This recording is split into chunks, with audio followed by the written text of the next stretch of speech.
Have 6 o'clock. Let's get started. Call this meeting of Budget and Finance Committee budget hearings to order. I do have one thing here that had laid out here for last commission meeting, and since I wasn't here, I think it got overlooked, and I'll go ahead and this is a thank you card. It says to thank each one of you. We would like to express our most sincere appreciation to everyone serving on the County Commission and Mayor Stephen Chambers. Your collective efforts yielded a great outcome for the non-certified employees of Charleston County Schools. Thanks again for your support, Charleston County Schools non-certified employees. Didn't want that to get overlooked, and I'll try to remember. I'm gonna put it here so that we can remember to do that again for the full commission, the full body, when we go in. Main thing I think we have tonight is to go over the schools budget. Monday night at our regular budget finance committee meeting, we will have the highway department and the water department, and anything else that needs to be revisited, certainly we'll do at that time. Amy, do we have many budget amendments coming up for this month? I don't know yet. Okay. Okay, we've been pretty knee deep in this, I know, so just wondered, looks like probably most of our time can be spent for that. And I believe you have Parks and Rec at 5, and then budget at 6, and then our regular work session at 7 is the way we've got it scheduled for Monday night. If we need to run over into work session a little bit, we may do that, because I don't think there's a lot. No, we called it off because of this. There wasn't anything that we had. That's why we didn't do it. So I guess Dr. Satterfield, Dr. Kerr, somebody kick this thing off here.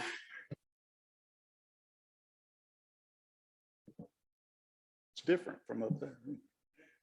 Good evening, everybody. I'm not going to waste much of your time. I just want to kind of say a few remarks before turning it over to Dr. Satterfield, where he can get into the nuts and bolts of the school system's budget. I'd just like to say, I do remember how tough this job is that y'all have. I sat on this committee for several years before moving over to the school board. You have a thankless job, as most elected positions are, and we appreciate y'all taking on these responsibilities. I would also like to say that nothing has really changed much. The mayor was at our April meeting where we discussed our budget needs, and so he's been aware of what our needs were since then. And the only thing different from then and now is over the last few days, we were able to get in our BEP numbers for this current school year coming up, which brings us some good news and some bad news. It usually goes that way, doesn't it? School system is going to get just a little over $1 million in new funding. And that sounds great when you say it that way. But what they don't tell you a lot of times is most of that funding is going to be eaten up with state regulations where they tell you where to spend your money, with things like mandatory salary increases and things like that. And that's where a lot of it is going to go. And then we are going to be talking about some new positions tonight, 5 new positions. 3 of those, as we discussed at the April meeting, the school system is going to fund itself. Again, part of the new funding coming down from the state will help us pay for that. But our high school and middle school each need a new position in order to keep them moving into the right direction. We have, if he's come in yet, Mr. McCall's here, principal of the middle school, to I suggested that our principals be here because I like going to the horse's mouth when you're asking for something. And Mr. McCall And we're lucky enough that the assistant principal sits on this committee and he could answer questions also. I'm not putting him on the spot, but he is in a unique position to know the needs of that school.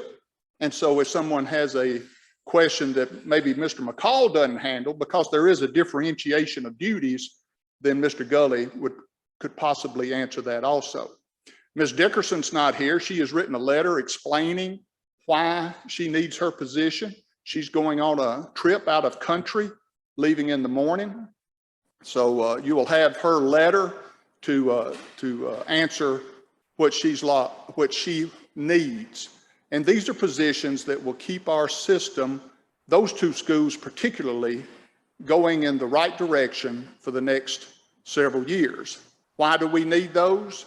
The same reason we're talking about adding a new jail, the same reason we're talking about all these other things that are coming here, growth.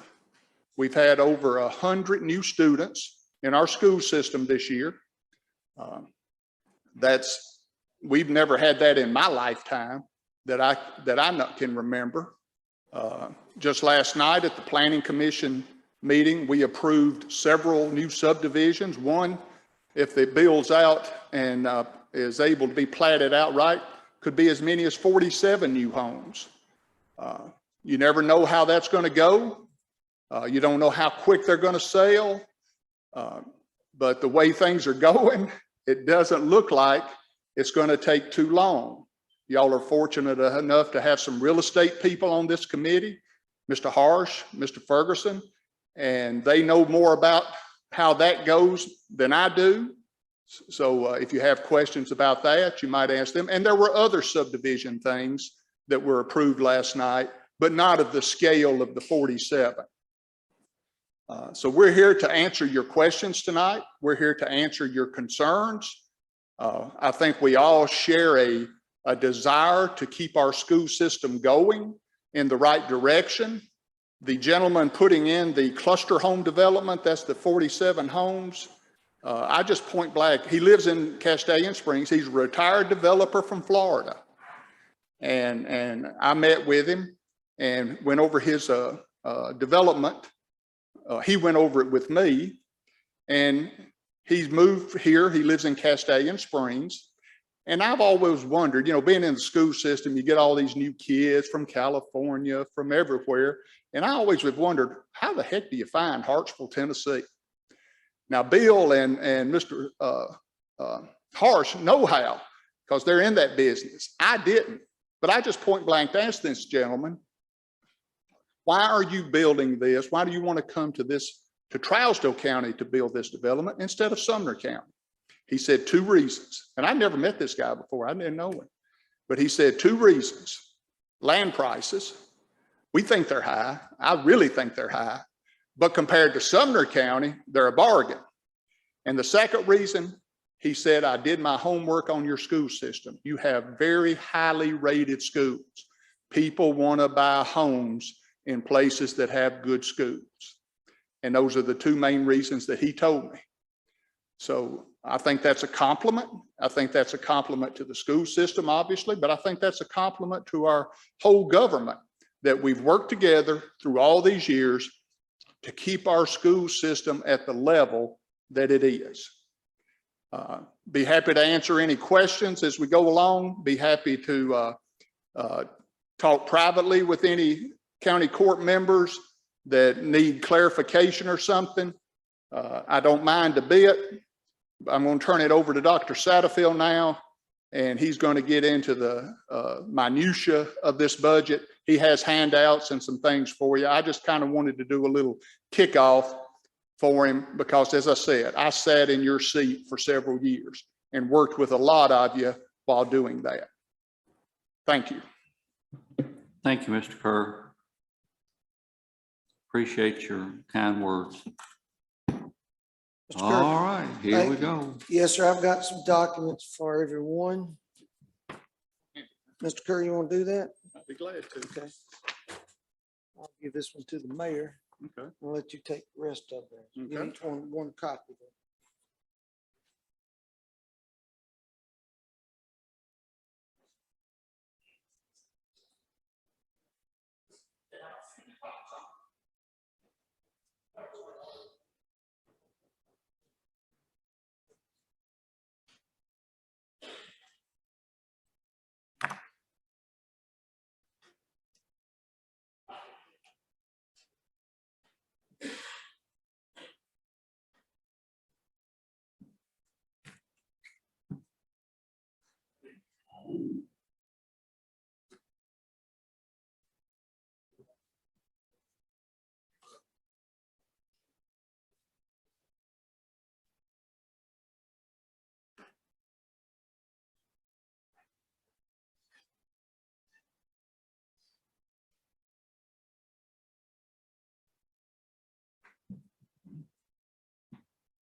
Mr. Jewell, where, would you like to start with the budget or the anywhere you want to start particular?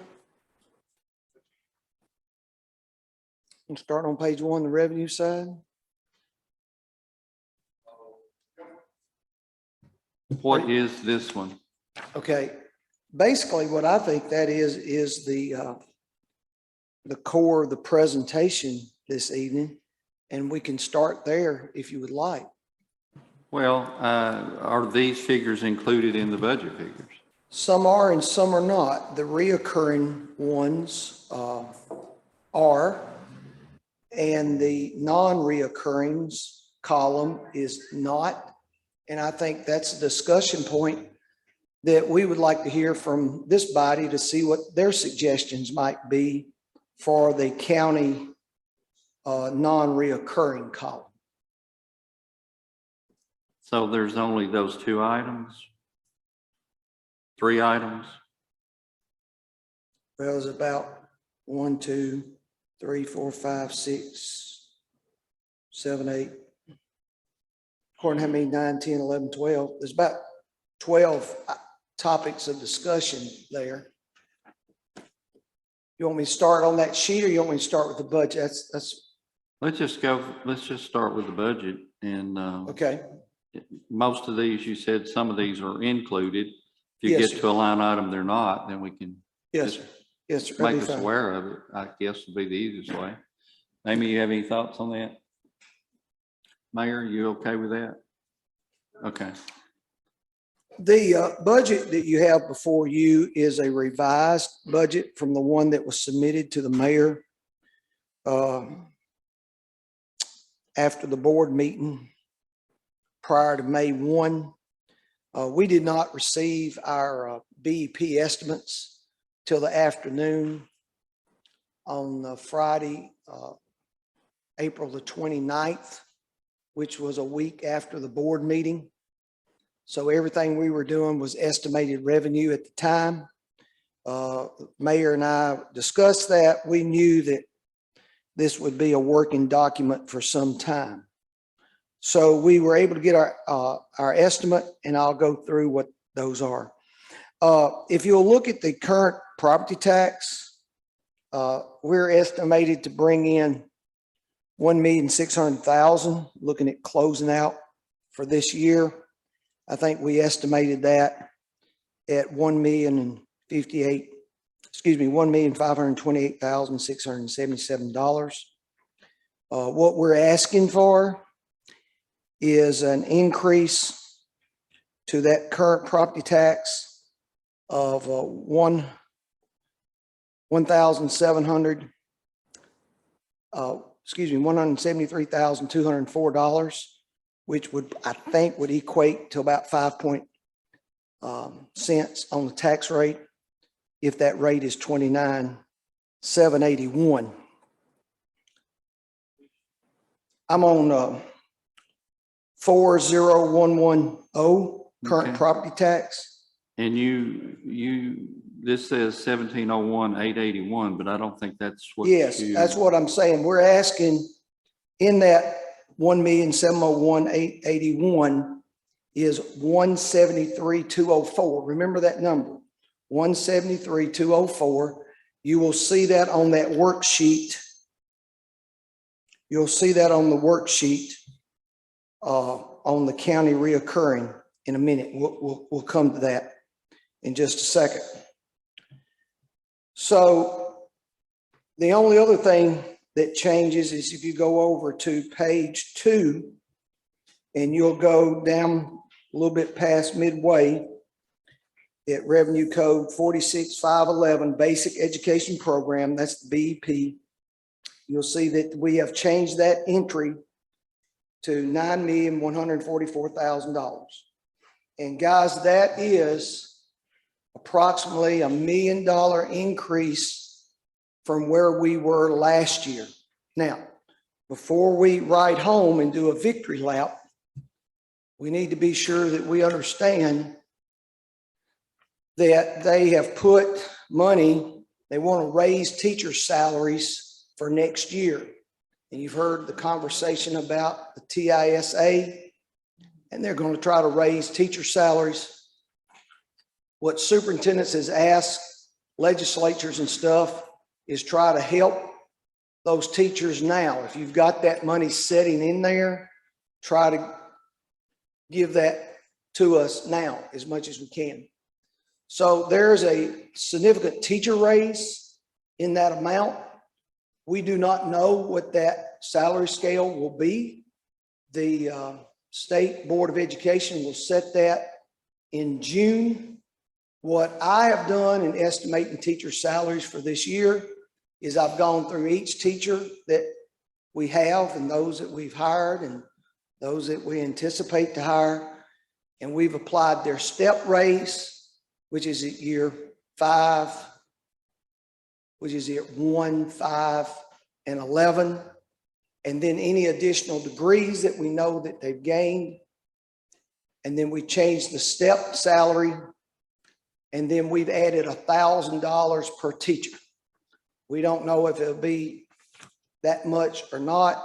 That's just our estimate. We will not know until we get the state salary scale. So that's important to know. On the revenue side, those are the only changes that have been made. So from your document that came out that the board approved on in April, property tax 40110, that number has changed to $1,701,881. That's on page 1. The only other change is on page 2, the basic education program. That's 46,511. That's $9,144,000. So that is the changes on the revenue side. Now, if you'll move to page 16, that's the back page, then you'll see the estimated net change in fund balance. That is estimated $1,148,413. So that's a debit to fund balance to balance this budget, including the increased BEP that came on. And then that changed the estimated fund balance. The estimated fund balance, if we close out this year, would be $3,623,482. That's an estimated number at this time.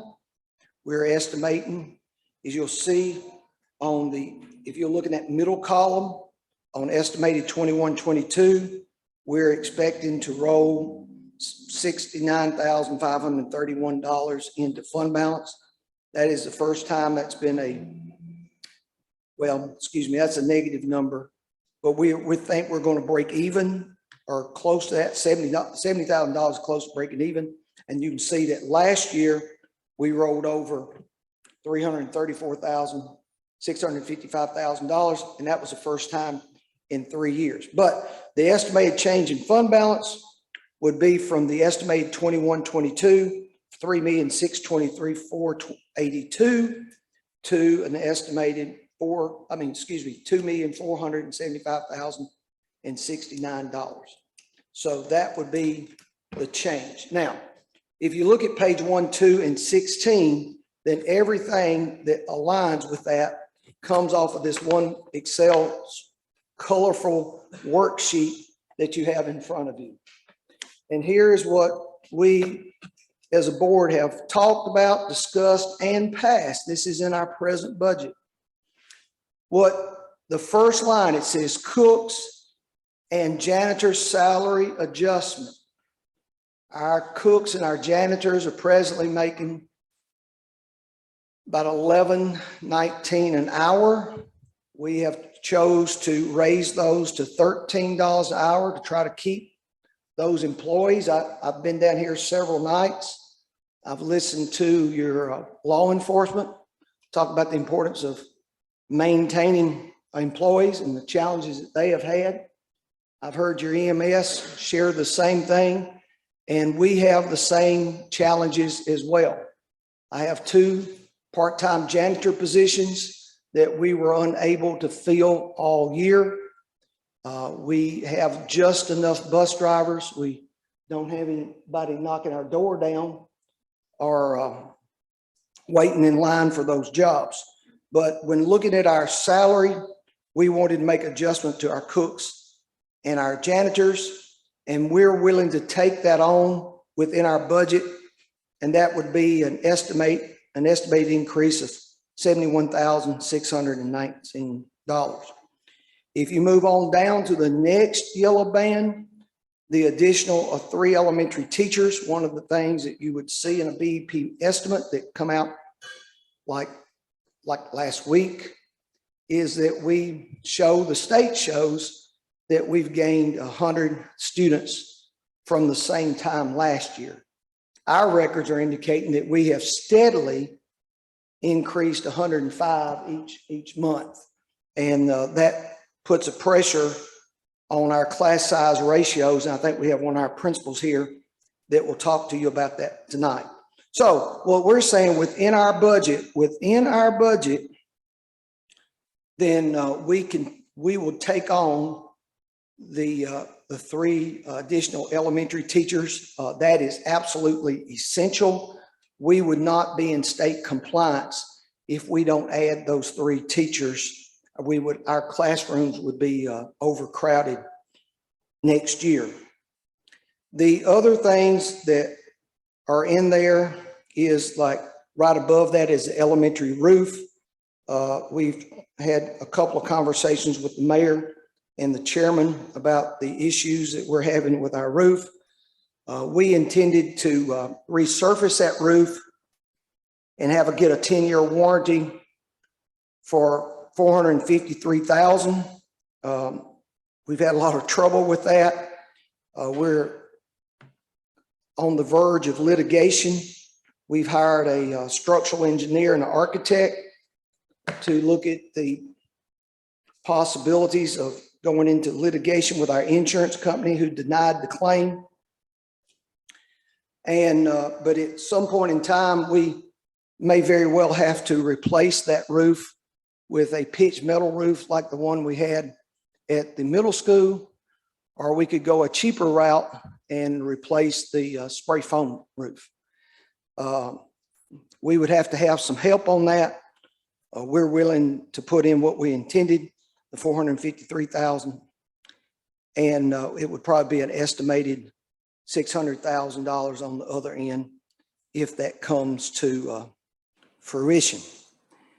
We also have up at the top, the second line is we've estimated a 4% raise for our non-certified employees. Not sure what the county intends to do. I've heard 4%, 5% step raises, not quite sure. Again, we would like to do the same things for our employees that you're doing for other county employees. But we've put that 4% raise, that's in our budget. We originally thought the third line that we were going to need an extra bus route and a driver on the eastern end of the county. We talked to the board about that. My transportation supervisor says, you know, I can hold on. I believe I can hold on one more year, but this topic will come back to us at some point in time. So I've drawn a line through the additional bus driver and the additional bus. Now, Mr. McCall is going to be here to talk to you about the need for additional teachers at the middle school. Ms. Dickerson has written a letter. I'll be glad to read that to you. She's requesting an additional social studies teacher at the high school. We are growing. It's putting more pressure on us. Our classrooms are getting full. It's more difficult to teach and learn. We're doing nothing more than getting more and more students all the time. And you'll see that each teacher that we add, typically salary, insurance, fixed charges, a teacher's probably going to run you right at $63,000, and you can see that there. We're also going to renovate our ag greenhouse. Of course, you can see that column's on us. We're going to change our benchmark assessments. Mr. Gully, We want to change our benchmark assessments where we buy those. Our teachers don't have to make those. And then when it goes to the federal funding piece, and I know that, you know, the county commission doesn't have any oversight of federal funds, but we try to use federal funds as much as we can to take the pressure off of our county funds as much as possible. We have a ELC grant. I'm not for sure if I know exactly what ELC stands for right now, but it's a COVID grant is what it is. And we have made our high school a testing center. And because of that, the balance that we have in that grant, we can use to work on our parking lot. And we think we're going to have close to $200,000 left in that. That would save all of us some money there, but it's going to be about $315,000 to patch it and to coat it and to restripe it. But if we spend $200,000, then $115,000 would protect that parking lot investment for a good long time. We're working with a grow your own teacher pipeline where we recruit talent that's coming out of high school. And then we put them in a educational assistant job. And we also work with Vol State for them to go to school while they work. And then we're going to put about $30,000 a year into that program. We are looking at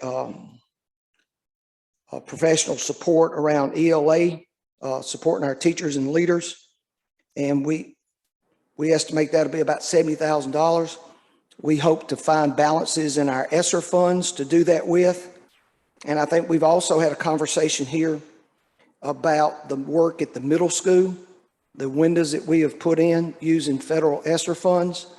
And then we've got a balance, a little money left there. And we're, Mr. Gully, Mr. McCall, we're trying to work on your drainage problem. And we've got a construction company tracing that.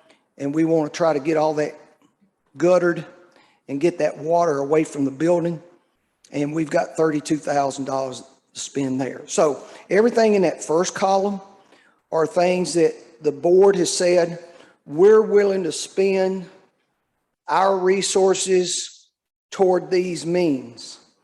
But to go further and to do the things that we need to have a good educational system, then we're going to need some help with the raise for our non-certified employees, hiring additional teachers at the high school and the middle school.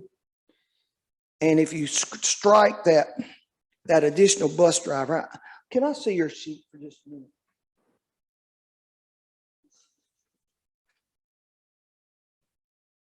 Yeah, that additional bus driver of $21,250, you can scratch that off. And if you run the total of that column, then I've got that at $454,020. If you take the $21,250 away, that would leave a balance of $173,204. That $173,204 is the exact number that we added to the current property tax. That is what we're asking for to take care of the non-certified raises, a teacher at the high school, a teacher at the middle school. And those are reoccurring costs, so we would need reoccurring revenue. Now, when you move to the far column on the right, I know that every county commissioner, and rightfully so, concerns about what's the maintenance of effort. Well, there's some things that you can do to take care of that can take some relief off of maintenance of effort. For example, the bus, a new transit 78 passenger diesel bus with cameras is estimated at $112,000. We have that budgeted in our transportation budget. If you look at transportation, the very bottom line is a bus for $112,000. You could take that out of the budget and pay for it yourself and not have to worry about maintenance of effort. You can do the same thing on the high school parking lot. for the 115,000. And then you had the elementary roof at 600,000. And I don't think you can make a decision on that this evening, but you need to know that that's a possibility. So we definitely need the reoccurring things just to have a basic program. 173,204, we can get a basic program. And then we can do some things like with the bus, with the roof, with the parking lot, and you can pay for them outside of the budget and it doesn't count against your maintenance of effort. And I think that's the meat of my part of the presentation. I think it would be time now for Mr. McCall, since he's here, to talk about the teachers, the need for teachers. Well, let's let you answer some questions before we switch gears here, if that's okay. You've mentioned a lot of stuff. You went over a lot of things, and I appreciate all you had to say. And I'm sure there are questions on a lot of this. One thing that you had mentioned was your ESSER funds. Are they reflected in the budget anywhere showing us what those balances are? No, sir. This is a 141 general purpose fund. Yes. Can you give us some idea of how much y'all have left in those funds, roughly? It would be, we've closed out ESSER 1. We're still working in ESSER 2 and 3. I'm not equipped to make a statement to that right now. I don't know. I'm not prepared to answer that. That would take some work. Well, I can't believe that you wouldn't be keeping a running Oh, tally. we do. I I mean, have what, left. I mean, we do. But what I'm saying is, this is I mean, the county commission does not work with school federal funds. I understand that. We never bring a federal budget amendment to you. Yes, sir. Or a federal budget. I'm absolutely aware of that. I think the question would come in if possibly some of these things that some of these other things couldn't possibly be paid out of those funds. That's just, you know. Well, I think to answer your question, where it says federal funding, you can see a parking lot, a grow your own pipeline, ELA support, middle school drainage. I think that gives you a good indication right there are things that you're doing with your federal funds. Okay, so the 115,000 in that you're showing in non-reoccurring could come out of the ESSER funds. Is that what you're telling me? No, that would have to come from another source. All we have left in the ELC grant, and that's an estimate, you know, it might be $190,000, but we estimate that we'll close at the end of the year. When we get through with that grant, we'll have close to $200,000 left that we can apply toward a parking lot. Okay. But that's what some of those are some of the crafty things that we're trying to do with federal funds to take a relief off of all taxpayers. Yes, sir. I understand. I understand that, Clint. I really do. And not trying to pin you down, not trying to get you to say things that don't need to be said in a public format. On these two additional teachers that we're talking about here, one at the high school, one at the middle school,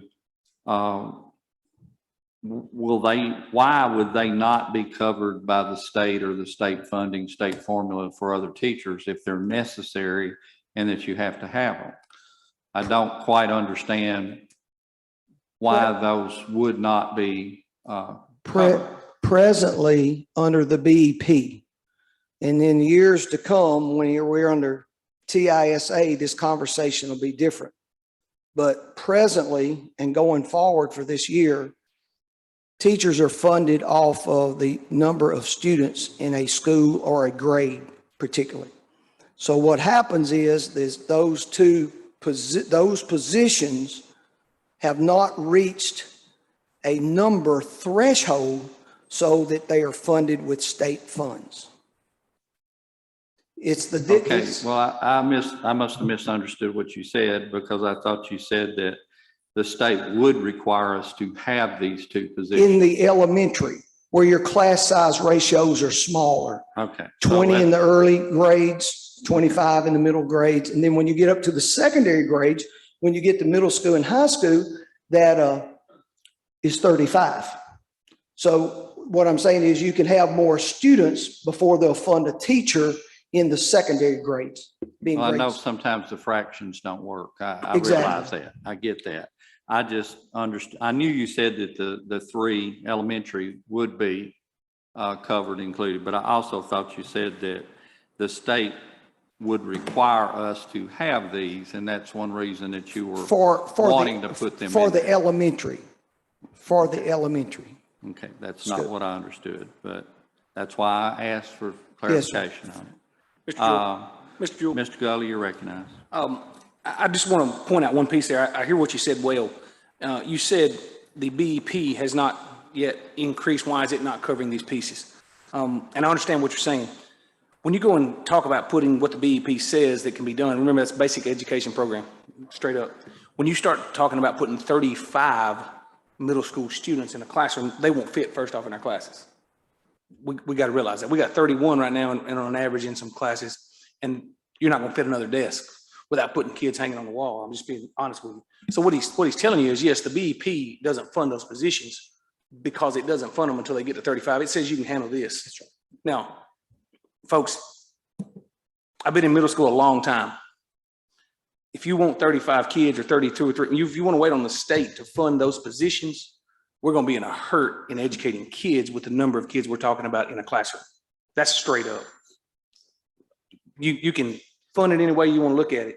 You can fumble it around, play with it, pass it around like it's a hot potato. Straight up, those numbers are definitely not a number that is. Can teachers get done with it? We can manage them, I'm sure. Can you manage them and teach them well and get what you want to get out of kids? No. And I would hope we want the kids of Travis County to get the best possible education we can give them. And it's not asking for a huge number there. Now, if you want to wait on the BEP funding formula to make that thing work, remember that number, how large we're talking about a classroom has to be. I would hope and do understand. I hope we all understand what we're talking about right here. What Dr. Satterfield was talking about in those younger grades, I believe that number is like 21 or 20. It's 20 with a max size of 20. The average is 25 for that grade span K through 3, Mr. Gully. So typically it's going to be somewhere between 20. You're going to be funded at 20 in the early grades. And I only brought that piece out to make sure we all understand what we're looking at here in this case. I certainly understand class size and having too many kids in a room, particularly at that grade level. I've substituted at that grade level, and I wouldn't want to put up with 35 of the little darlings, I assure you, and try to educate them, particularly on a day in and day out basis. So let me say it that way. I think that's well put, and I think that's something that needs to be brought out. I appreciate you bringing it out. I must have misheard when, I thought you said that the state was going to require us to have them talking about those 2 positions, and that was my only. It was those 3 question. at the elementary Okay. school. Got it. Clear. Just to add to that one piece there, you managed about putting up with. It's not about putting up with. It's about educating kids. Teachers can put up with, don't get me wrong, a whole lot because they do every day. When you talk about 35 kids and trying to educate 35 kids, you've talked about a different game right there at that point. It is difficult in a classroom of middles. You think about a 12, 13, 14-year-old kid. Most of us have raised kids, I believe, in here. You think about that child and you put 30 of those in a classroom together, or 35 of those in a classroom together all day long. Things are not easily taught. And I'm not asking for easy. Your kid's not going to get the best possible education we could give them in that chance. Whereas we've been able to give that because we were managing 28, 29 kids in a classroom, 27 in a classroom. Whereas they're growing, folks, plain and simple. And remember, and I know we've worked together long enough to understand what the acronym BEP stands for. Basic, not best or better, but the basic. It is the floor. It is the minimum required by law. Understand that. That's No. why I think if you're asking those questions, Mr. McCall can speak well to Okay. this. I just wanted to make sure what I said was from my personal experience And I said, I wouldn't want to put up with 35 of the little darlings, much less try to educate them well, I think was the rest of what I said, as Paul Harvey would say. And maybe it was unfair to make that statement, but I made it nonetheless. And I want to make sure everybody understands what I said. Mr. Kerr, you want to be recognized? Just for a second. I'm sorry. Now, I just wanted to go back to my opening statement and the way I worded it. If you remember, I said we need 3 elementary teachers, which we're going to fund ourselves because we have to. I said we need 1 at the middle school, 1 at the high school, if you want your school system to continue to move forward. You know, that, if you remember, that's exactly the way I worded it. That's what this is about, is moving our school system forward the way that it has been going. And you've heard a lot from Mr. Gully as a principal there for 15 years. It's not just educating your kids. We have a very real teacher shortage. And in order to get teachers and keep teachers, discipline is a huge thing. Mr. Jules substituted. Several of y'all have been in the school system and things like that with different things. Discipline is one of the main factors why teachers quit the education business. It's true, I've been out of the loop for a few years, but it was, let me tell you, that was the same reason at the prison, as well as the same reason at the middle school and at the elementary school. And you have 2 experts here you can talk to about it for current application, Mr. Gully and Mr. McCall. Thank you, Mr. Chairman. Thank you, Mr. Kerr. I certainly wasn't questioning the need at all for these. I'm certainly not going to be presumptuous enough to tell y'all what you do and do not need. And if this is what you say you need, I absolutely understand that. My question had more to do with the possibility of it being funded by the state and why it wasn't. And that's all. And so do we have further questions of Dr. Satterfield before we move to Mr. McCall? And I'll come back and work with you. Okay, I just think sure, it's time sure. that Mr. McCall Who was speaks next? while we're I on don't this know. subject. Hmm. Oh, Mr. Buckmaster. I'm sorry.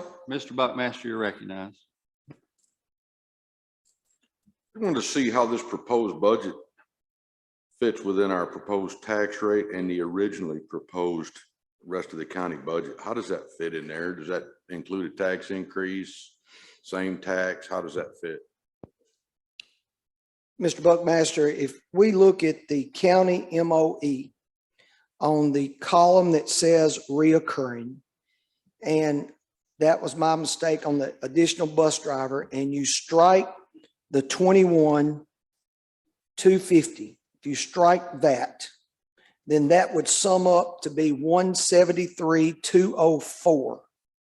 And that's what we're asking for, 173,204, to make everything on that page work, except for an elementary roof. We don't know about that. And the high school parking lot. That's it. Now, Mr. McCall, that's why I think it's important for Mr. McCall to speak at this point, or we're going to get more confused. The 1723,204, I think, to answer your question, is about a little over 6 cents on a property tax increase. I figured Does that sound right, Amy? 5.81, something like that. What is it, Amy? With the estimated value we currently have, which I did give you and Angie, it's actually 5.35 cents. 5.35. So between 5 and 6. Is that kind of what you were asking? No, I got the 5.3. I was wondering how that fits within the current tax rate. If we approved this entire budget as it was originally presented, does that fit within the current tax rate, or does that deal with a tax increase? As Dr. Satterfield has presented, it would be an increase that would need to be done. Mr. Jewell, So Ms. Amy, you're saying to add 5 cents, 5.35 cents, it would be an increase to the, even though we added 5 cents out of 101 to the EMS here the other day without having to change anything. We added 8 cents total, I think, to the EMS. Just to do 5 cents here, we're going to have to increase. That is correct. The budgets that I presented to you had no increase whatsoever on the tax rate. The original budget that was brought forward from the mayor had no projected increase in property tax. Okay, so when we took off roughly $160,000 the other day in those step pieces, does that not equal out this 173? I have another suggestion if you would like to hear it, but yes, that is correct. Well, I want to understand why we took some money off and yet we're still saying that it's going to increase have to increase property taxes just to make this cover when we didn't. We would have to move cents over, but we don't have the cents to move over.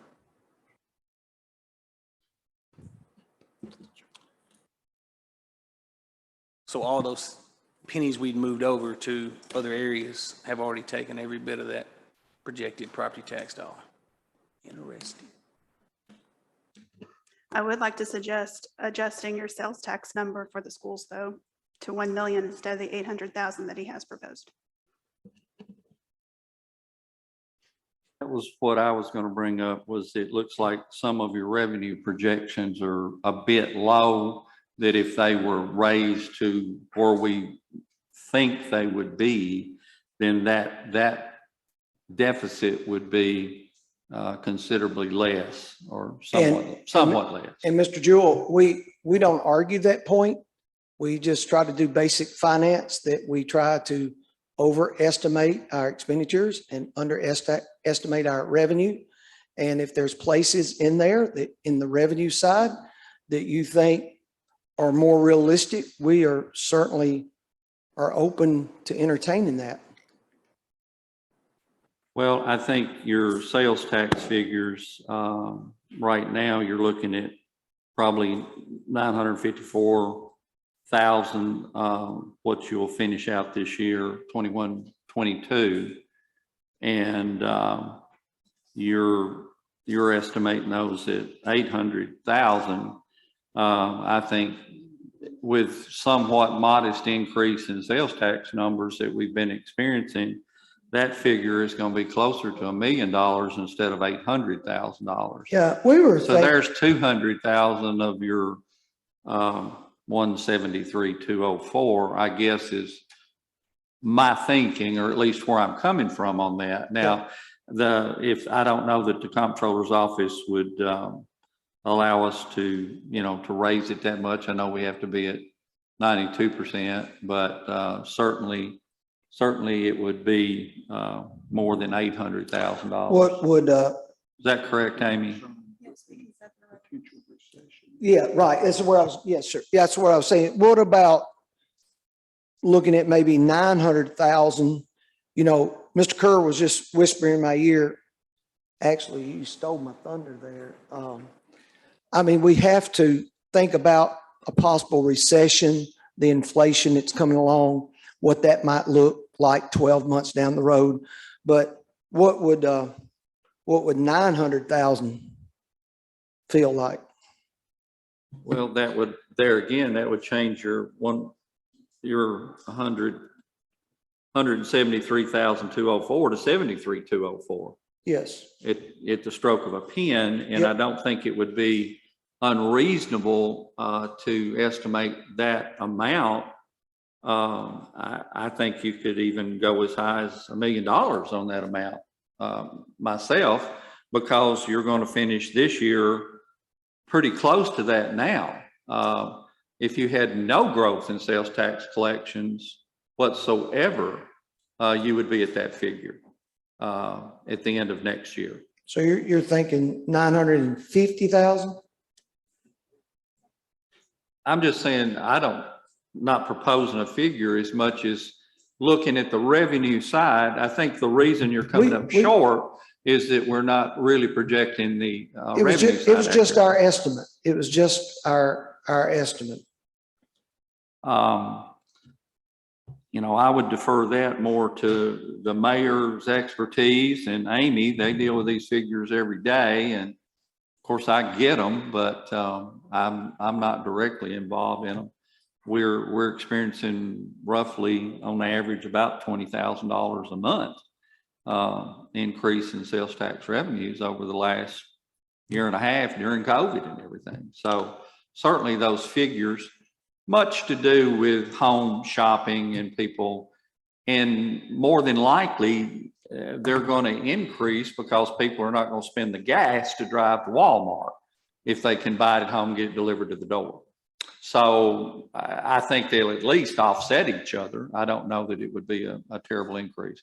That was just What for discussion, not telling you that's what we want to do, or it's up to the committee what to do. But Mayor, you want to, am I off based on that amount? Amy and I sat down a little bit earlier today and went over this, and we feel that the $1 million is a reasonable number, given our projections and everything in the future. Now, if there's going to be a recession or whatnot, I don't know. I'm not an economist, and can't tell you what the future is going to be. But looking at the growth we've had and projecting out the next few years, that $1 million seems to be pretty reasonable with the growth we've seen so far. Plus, I will also add, we've got about 3 larger retail places, the truck stop thing over at 231-25 intersection and $2 Generals that should be coming online, hopefully within the next year or so. They probably wouldn't be here to have much impact on this coming year's budget, as much as maybe toward the end some, but it would be quite a bit before those are completed. Well, if they come online and add another $5,000-6,000, yeah, even if it's just for a few months. okay. I'm not picking your budget apart, and I'm not trying to argue the point. No, I just felt like that a way to get to the figures that you are requesting would be to adjust this revenue side, and that would be a reasonable figure based on what's been going on. That was my point there. And I think this body has every authority to set the revenue side. But with that authority also becomes the responsibility as well. Yes, sir. If you come up short, we have to make up the difference. We are fully aware of that. What I was talking about, commissioners, committee members, if you look at your statement F1, the first page, if you're looking at your revenue projections, particularly on your county property tax, that's kind of variable as to what we wind up setting the property tax at. We also don't know until we get through equalization hearings exactly what that certified rate will be or won't be. We know what it likely will be if it's not a lot of things taken off of that.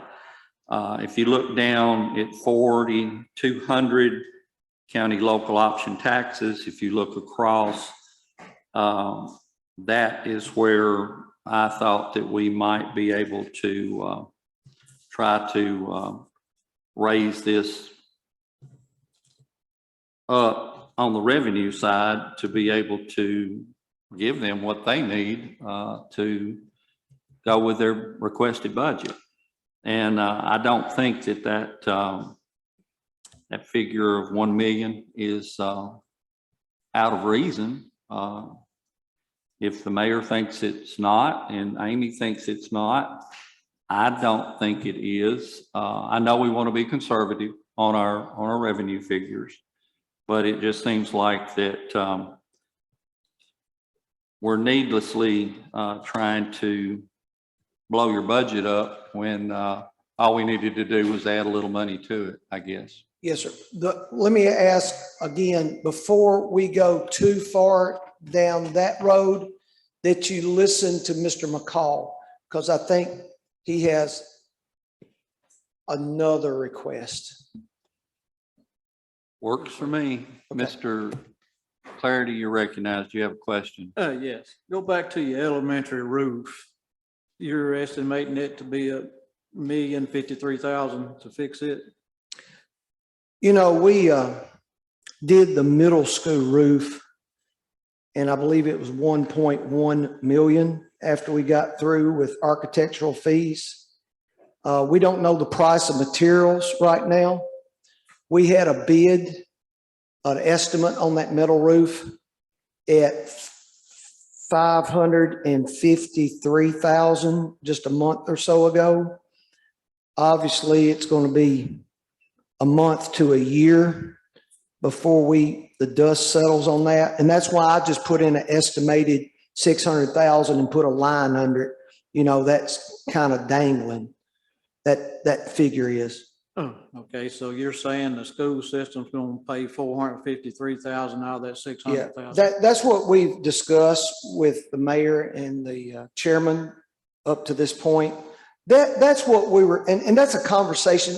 We can talk about that at some other time, but that was how much we were going to spend on having the present roof recoated and put a 10-year warranty on it until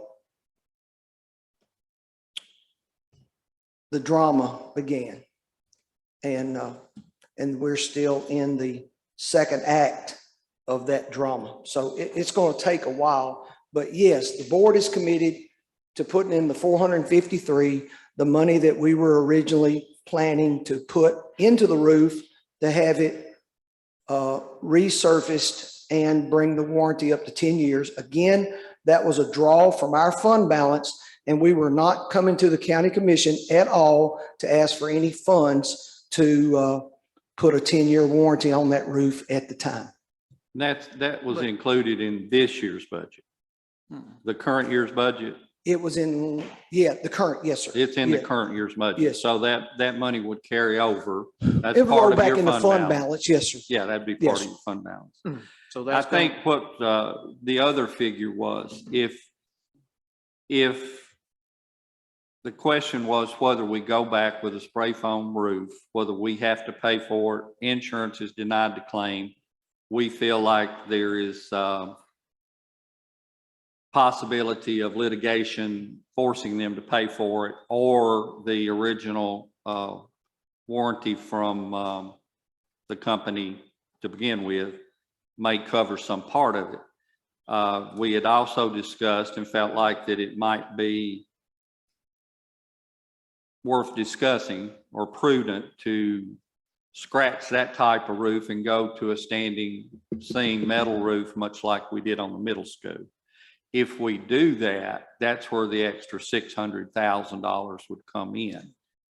If it goes back with the spray foam, just coated and patched, depending on whether it has to be completely torn off or not, it's not going to cost quite as much as a metal roof It'd would. be about $200,000 less. But I'm just looking at the numbers. If we take, The 453 has already been budgeted okay, to spray it, fix it. When they went to look at it, they determined that they felt like it wasn't installed correctly. We have a manufacturer's warranty saying that it was installed correctly, or they wouldn't have given us a warranty. But the insurance company denied the claim because they're saying it wasn't installed correctly 20 years ago when it was put on, or 18 years ago. So that, hopefully we're going to get some funding from them to be able to fix the roof. Meanwhile, back at the roof, it's going to have to be fixed. It's just a question of whether we're going to go with the same type of roof that's on it, or we're going to go with a standing metal roof. And the third question is, how much are we going to maybe be able to get out of either the original warranty or An insurance claim. the insurance company? well, We feel like if we challenge them, that they will come forth with something in light of the documentation that we've had. But still kind of in limbo on it. Yeah, but what I'm looking at, that's just gonna leave the county portion at 147,000 of this 600. No, sir. The 600 won't even apply unless you're having to put a metal roof on, unless you're going to go that route. Am I correct in that? Yes, sir. Okay. Now, if you went with a spray foam and redid the spray foam, It would be, that would be cut off about 200,000. it would be more like 400,000. Yes, sir. But since that's the direction that we've taken on other buildings, we felt like that would be, not trying to make the decision for anyone, but felt like that's probably the way that we would wind up going on it. If it comes down to making a decision of which type of roof to put on it. And of course, that would be subject to the funds being available to do that. But that's where we've been in our talks with this thing. So I hope that's, something comes out of the lawyers bumping heads. And we have some help from them that we should have from one body or the other, either the insurance company or Georgia Pacific, because they're the ones that warranted the original roof. And they've got pretty deep pockets. I think they probably spend more in rounding than we're talking about on their budget. But so that's where those two figures come in. Is that? Well, I have another question. You scratched the bus driver and you're gonna take off the additional bus at 112,000. Yes, So that comes off of the 827,000 total. yes. Okay. Okay. Mr. McCall? It's okay. Dr. Satterfield, can I ask one question? Yes, ma'am, I'm sorry. On page 4, line item 185. Page 4 of the budget? Yes, Okay. Hold on just a second. Okay. 185, the educational incentive fund. What is that used for? Okay. We have a strategic compensation plan for our teachers, principals, supervisors, and it's multifaceted. It's based off of achievement results, value-added growth results, leadership stipends. Teachers take on grade level department chairs, those types of things. And those are paid out not only at the end of the school year, but when we return in the fall. A lot of that student data does not come back. Like we haven't even got our quick scores from the TCAP test right now. But all that data will start to come in September and October. And when we can determine what those bonuses are, then we pay those to those people I've just mentioned. But what we do is we put it in 71-100 so that we can see what that amount is. And then we have other categories, such as on page 5, alternative instruction. On page 5, special education program. We have on page 6, vocational program. There's vocational teachers in there and in different places. So we put it in 71-100 at one lump sum.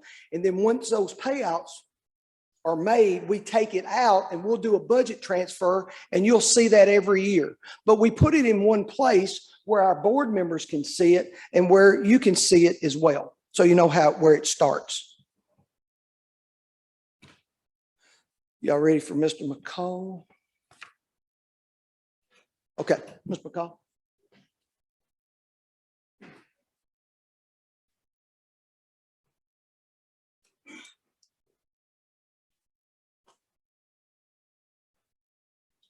Here, I'll hand that out for you, J Brim.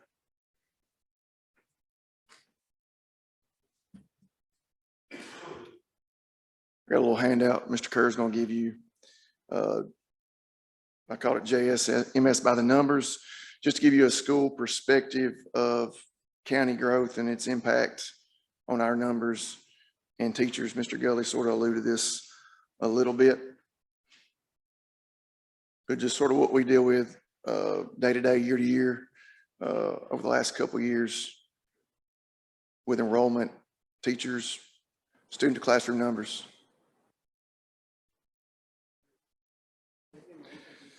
Okay, I'll start with our instructional staff. Currently at the middle school, I have 12 content teachers. That's 4 in each grade level, ELA, science, math, and social studies, 3 special education teachers, 3 related arts teachers, and I have 2 high school teachers that come over 1 period a day. So that's how I craft a schedule with that amount of instructional staff. I've been at the middle school for 10 years now. Those numbers have not changed. Middle school has been, Jim B. Satterfield Middle School was formed 26 years ago. Those numbers have not changed. So in 26 years, the instructional staff numbers have not changed in terms of the amount of classes we have, the student-to-teacher ratio, grade level varied by students, not by teachers. What you see in this data is trend data from May 2017 to currently May 2022. If you look to the far right column, you can see our enrollment, which from 2017 was 277. That steadily increased over the last 4 years till we hit COVID, where you see that 300, you saw a stark drop in enrollment. A lot of that has to do, if you look in the second column where it says transfers out. So what you basically have every year is you have your students coming up from the previous grade, but then you have those out-of-county students that transfer and transfer out. In that COVID year, a lot of parents chose to homeschool their students. So that's why that transfer number jumps out and you see our enrollment drop. For the current school year, I have 329 students. The big thing I want you to look at there is when you look at that transfer out, transfer in number. Transfer out 34, 62 transfers in. And that number can fluctuate. Those numbers don't, when you try to start adding those numbers, you'll notice that there are some that don't actually equal up because we have students that move in and move out, move in and move out. So throughout the school year, you deal with a transient population. Generally, when we enroll students, we enroll in 3 ways. 1, with a notarized affidavit, they're living with someone on someone else's property. 2, they're renting or leasing. 3, they're buying property. Those transient numbers generally come from people that have moved in or living with relatives, or those that are signing a rent or lease agreement. As you can see, that number is a robust plus 28, and that's because people are moving into this county. Any student that enrolls in our school system has to do it through our teachers. So we're the ones that sort of see those numbers and see where they're coming from. When you look at my numbers in that same May 2022 column, you'll see 6, 7, and 8. Those are the kids currently I have enrolled in those classes. You see in 6th grade, I have 121 students. In 7th grade, 106. In 8th grade, 102. So I'm over 100 students in every grade level. And my projection for next year is 334. Now that projection number is based on our 21, 22 numbers in 5th grade, 6th grade, and 7th grade. You see I bolded 111. That's what we currently have enrolled in the 5th grade. The concern for me is that 334 is a known number. That's what I have. My concern is that net increase I got last year of 28 students that I am not prepared for. The trend says that number is going to increase, and that's going to increase my class size. Right now in my 6th grade, I have an average of 30 students per classroom. Okay, when you think about that number, those are my smallest students with the smallest desk. All right, those students, even if they stay in my building, middle school is a transitional time in a child's life. They're going to grow and they're going to get bigger. Our desks have to get bigger, and our classrooms don't get bigger. Those are sort of my concerns as we go forward, because there will be in flux because those numbers continue to grow. In terms of the current infrastructure of my building, I know some of y'all toured the building with me and Mr. Gully a couple months ago. We've put a lot of money in that building over the last 10 years. It was built in 1951, but it is solid as a rock. I do have the structure in that building to increase the amount of classrooms I have. I feel currently with probably some minimum restroom increases, that I could take actually 100 more students in my building. So I foresee if the population increase continues to trend, I feel very comfortable where I am with our building, even though it is the oldest building in the school district. My concern is just the amount of students that I continue to see the trend grow in my building. I'll expect to see over 30 students in the majority of my classrooms next year if I get the influx I did this last year. And we don't know that number. We can't predict that number. It's just a matter of who moves in. But we know this. Mr. Kerr said this earlier when he was talking about developers. People that live in Sumner, Wilson County, while the prices look expensive here, to them, they don't look so bad. I've had people this year alone moving in from California, Utah, Illinois, Mississippi, Louisiana, Florida. And when they see prices here, while they look high to us, it's a drop in the bucket to them. So I feel like people are going to continue to move. I've got a student from Washington State that came today. They're currently bought property and enrolling for next year. So none of them are going to continue to trend up. For me personally, and I've told Mr. Satterfield this, I know he asked for one teacher for middle school, and I will take whatever I can get. I will make it work. Mr. Satterfield knows that. Mr. Gilley knows that. Whatever we get, we'll make it work. That's what we do. But in order for my school to grow, I will need more teachers. Ideally next year, but if it's next year, whatever I can take. Adding 3 or 4 teachers would alleviate crowded classrooms and give us the ability to accommodate enrollment up to 400. Mr. Gilley said this, Mr. Kerr said this, it's instruction versus management of students. When you put 30 students in a classroom, it doesn't matter how great a teacher you are, you're managing that amount of students. And it is tough. And this is the second year in the last 4 that I've dealt with this amount of numbers. And that's one reason when I enroll these students, that's what people say. We want to come. Why do we want to come to a small rural school? One, our education system, as things throughout the state, is successful. 2, they're looking to escape crowded classes in larger districts like Sumner, Wilson County, and even Metro. But all I'm doing, I don't make fiscal decisions. All I'm here today to do is just put these numbers in front of you and see the challenges that myself and Mr. Gilley deal with yearly. The big thing that I want you to hear is there has not been a change in 26 years into the amount of content teachers that are at my school. And it will have to change over time. Can we wait till we're at that 35 mark? Legally, yes. But I'm telling you, that's a challenge. And that's a reason teachers leave when they have to deal with those large numbers. And I've taught a class of 35 as a seniors bio and econ and government, and it is tough. Any questions for me?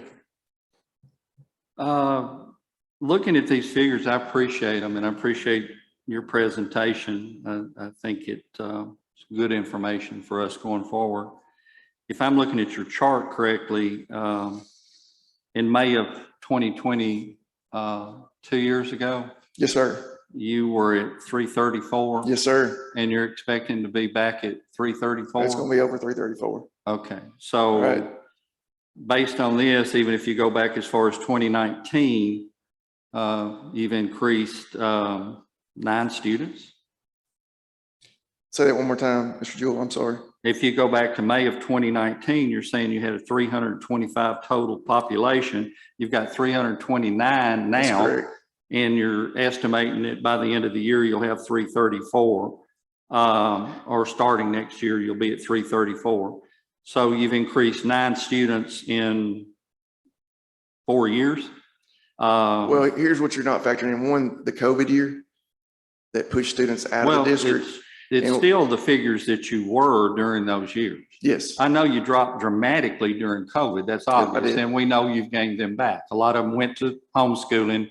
Now they've come back to the public schools. Correct. I think, we're not arguing that. I'm just saying your figures show that in 2019, you were at 325 students. Correct. And you project to be at 334. That's a net increase of 9. That's not adding 5 to 12 classrooms. That's adding less than 1 to a classroom. We're talking about the class average in the classroom, the number of students. In 2020, we're dealing with the same numbers of upwards of close to 30 students per classroom. We just dealt with it. It was something we were going to address at the end of that year, and school ended 4 months early. And then all our focus turned to adapting to a hybrid environment in a nationwide pandemic. I'm not trying to, all I'm trying to do is understand your figures sir. that you presented to us. Yes, sir. And am I looking in the green column? May of 2019 says 325. That was your total student population. Is that correct? May 19, 325, correct. Okay. And your total anticipated next fall is 334. That's with students currently enrolled in the Trousdale County school system. Okay. Okay, So that's a net increase of how many? You're the mathematician, Mr. Gully. I mean, if you take 325 from 334, I believe that's 9. Mr. Jewell, can I speak? Yes, sir. I think I see exactly where you're at, and you're looking at numbers right here. I think one thing that Mr. McCall just said that you needed to hear, and we need to hear well, is we were at 334 in May of 2020. You see that? And he spoke that what happened in May of 2020 is when things went a little haywire in terms of COVID. Schools got shut down. We all see that, right? So trying to figure out what was going on 2 years ago and get a school going and keep a school going is what he did. So instead of bringing these to you then, if you go back just a little further, you'll see that these numbers would have come to you 2 years ago. But with COVID and everything else that was going on, it was quite crazy. Because if you go back to when things were rolling, you see that trend that was really rolling quick, 277. Now we're at 334. Now let's go talking about that 9 that we just discussed. Well, in other words, what Mr. McCall said to you was, these numbers didn't come to you 2 years ago because we were trying to figure out how to get through COVID. Is that pretty simple right there in this case? I hope you all see that. Yes, I see what you're saying. And just 2 years ago, it was manageable at that point, but it was being managed is what it was being done. And we are seeing that truthfully, you saw a 277, a 299, a 334. There's where we need to be really seeing the numbers. These would have came to you 2 years ago is what they would have been. They were in need 2 years ago is what he's saying. He found a way, we found a way in the school to make it work to get through those years is what he's saying to you. They're necessary, they're needed. It's not 9. I see the 9 you're talking about. Don't hear me wrong, but we need to understand there's a reason it's just now coming to the court. I guess my point is that your figures, I think you're grossly underestimating the fall 2022 projection of 334 based on what you've been telling us for the last hour and a half. And I don't want us to look at that and think that we don't have an issue or something that does need to be addressed, but your figures, and I know the last 2 years were an anomaly. You almost have to just ignore them. Don't even put them on the chart. Just give us pre-COVID and where we are now. And, because COVID screws everything up. It screwed our budget up. It screwed everything up. So I know how hard it's been trying to have school for the last 2 years. I honestly know. And I appreciate everything everyone's done. It's just, it's going to be, you're showing us that you've had an increase, but what you're saying it's been and what these numbers reflect seem to be a little different there. Yeah. Mr. Jewell, Yes, sir. can I speak one more time? Please.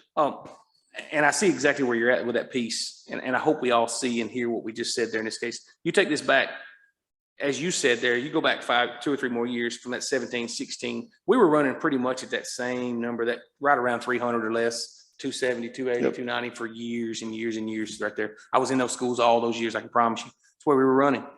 You see that in the last 3 years, yep, there were 2 years there that pretty much didn't get brought to you. This would have you need to hear that, folks. This would have come to this budget 2 years ago had we not have dealt with the COVID issues that we dealt with.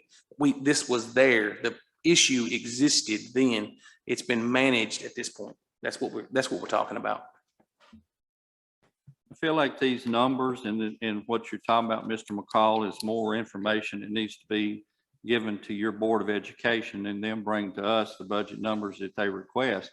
I appreciate the information, and I certainly appreciate the situation that y'all are all in. I don't want to minimize that, and I'm not trying to minimize that. I just, what we're here for tonight is to look at the budget figures that were proposed from the school board Yes, and sir. Dr. Satterfield. And though I appreciate this, I don't think that we need necessarily a report from each one of the schools. I think that's more the school board's venue to deal with. Mr. Clarity? I just have one question. Do you know how many students are coming up out of 5th grade? Currently 111 are in the 5th grade. So that'll put us at an average of 28. So you're gonna equal out of what you have to start with. You're sending 111 8th graders out and you're bringing 111 5th graders in. I think what we need to look at here is the net increase of people that are moving in. These numbers are just what we have enrolled right now. What I'm trying to say is at 334, we know, okay, we had a plus 28. Right now, we're at a plus 28 number from last year. That trend will continue. And while right now, I am sitting with 111 prospective students coming up at 28, 121 in 7th grade, 105 in 8th grade. Tomorrow, 20 students can walk in because we're a public school and we take what we are given and we educate them the best we can in that 7th grade. At that point, I'm sitting with 140 students, well over an average of 30 students. And that's what I'm saying. It's going to happen. It might not happen this year. Right now, it might happen next year, but eventually this has to increase. And all I'm saying, I'm not asking for anything. I'm just showing you the perspective that we're dealing with at a school level. Mr. Jewell.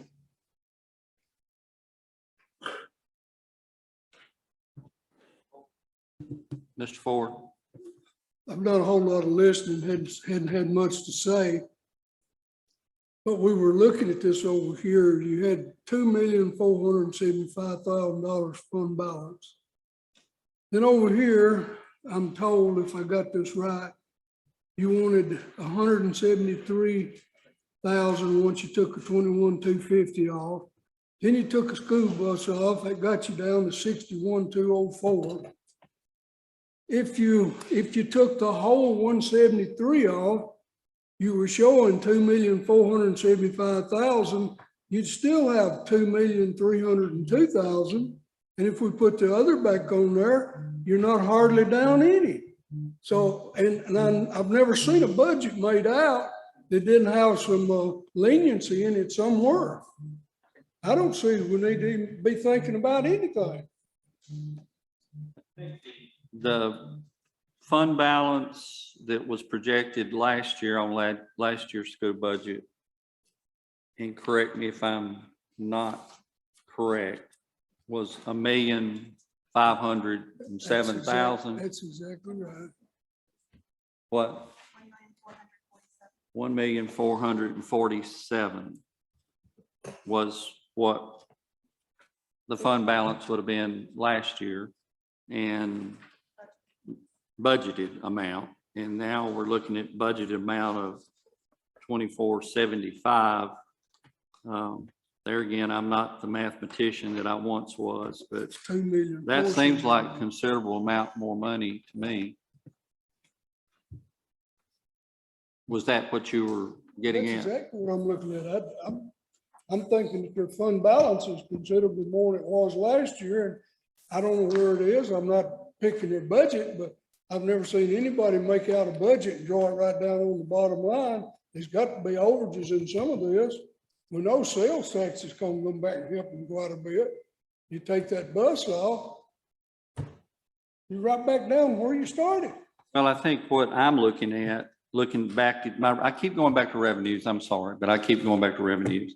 If we do not increase property increase at all, and we do not adjust the sales tax up, if we leave it at what's projected right here, you're still going to have a $2,301,000 fund balance. So I don't understand why this 173, so you have a $2,127,000 fund balance. You're still over a $2 million fund balance and over $1 million more than what your projected ending fund balance was last year. Mayor, are those numbers making sense to you? Would you like to comment on this, please, sir? Yes, sir, I understand what you're saying. Yeah, I understand what you're saying. Again, in the original budget, they projected 1,447,610 for the current fiscal year of a deficit. But even if you look at their numbers, if you keep your revenue numbers the same for your property taxes and your sales tax, the same as they are in the current fiscal year, with the budget they presented, taking those numbers off, like you said, it's 2,301 something. I believe that's correct. Without any tax increases or anything, just as they are right now. I believe that's what you're saying. Is that correct? Did I recite that back correctly? That's exactly what I'm saying is I don't understand why we're being asked to come up with an additional $173,000 when you've got a fund balance off of your figures of $2,301,000. I guess I'm just failing to understand why you can't find that in your budget when you've got that kind of a surplus estimated. Can I say something, Mr. Chairman? Please, please. I don't know when it's going to happen. Could be several years from now. But one of these days, you have to look at our budgets and say we put thousands upon thousands of dollars rehabilitating those buildings to keep them going. Hundreds of thousands, millions of dollars, actually. That's going to run out.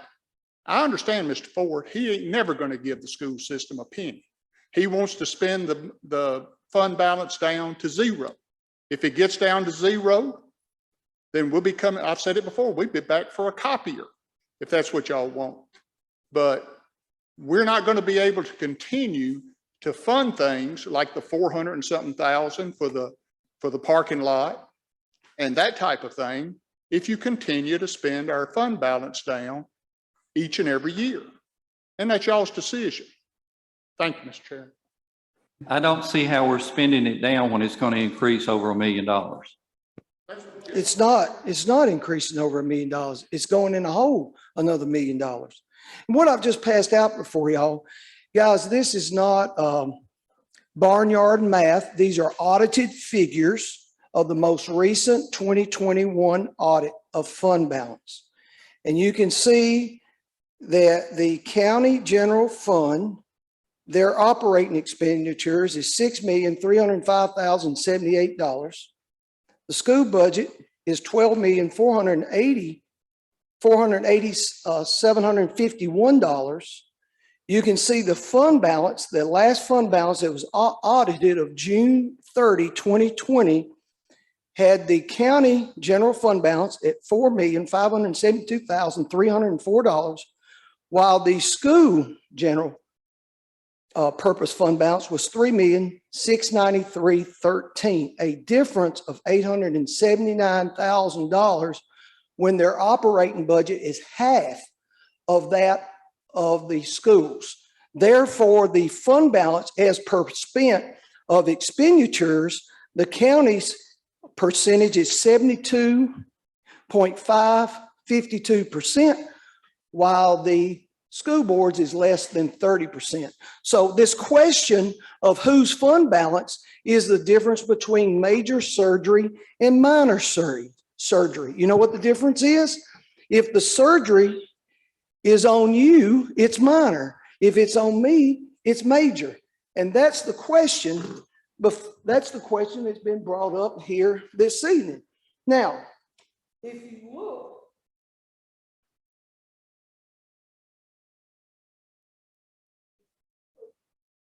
at this,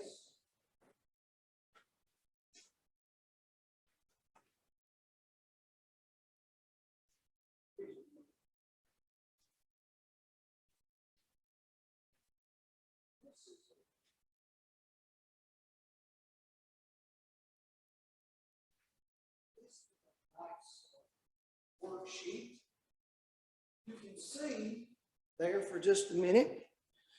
If you look in the middle of the page and look at FY16, that's when the prison opened. We were receiving in the instructional component 82.59% state funding. And the fund balance was $4,091,790. In FY17, state funding was at 82.35%. Fund balance was $4,152,543. Now, if you remember, then here comes when they started the last year is when they started putting the prison on the tax rolls. Did you pass this out? Oh, I'm sorry, you can get one, I'm sorry. I don't think I did. I'm just trying to follow and I don't. Got another one. Okay, thank you. Okay, back up.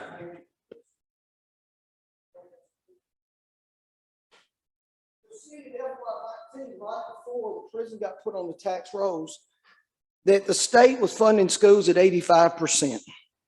Then in FY19, that was the first year we was HH, that's held harmless.